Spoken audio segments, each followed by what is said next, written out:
good people can do bad things, Oh, yeah, especially when there is alcoholism or mental illness in the picture. 100%. So the woman my mom was as a young mother, when she had, a complicated marriage, difficult children, living in New York City, trying to have a career, trying to help support the Mhm. family, the woman who she was then, drinking, Yeah, going through her mother's death and then her father's death. That's just not the person she is today. yeah, And the person I was when I was an active addict in my 20s, who had lost, a childhood sweetheart, had been through my own traumas, I was a nightmare. And that's not the person I am today. So I do a lot of this. I really believe in mother-daughter healing because it can be as bad as it gets. yes. And 20 years later, it can be okay. But you have to both be willing to go through this process. You have to be able to look at yourself and you have to be able to do the work and also accept people for who they are. Exactly.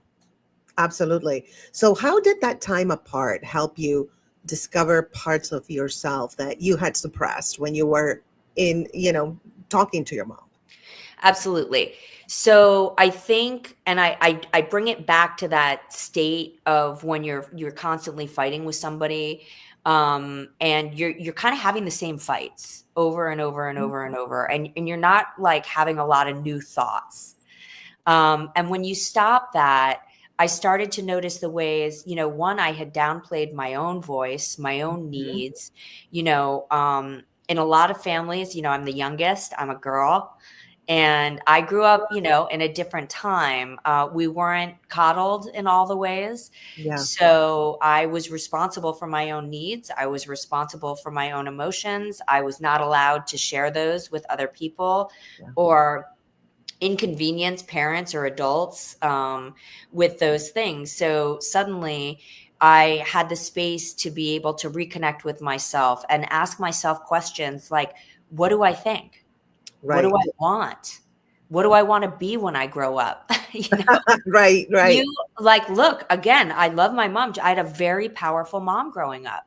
She Yeah. was a successful writer, and I kind of just liked the things that she liked and believed in the things that she believed in. And when you remove these forces, you start to think, wait a minute, what do I want to eat on a Friday night? Like, what do Mm. I want to do with my weekend when somebody else is not telling me what to do?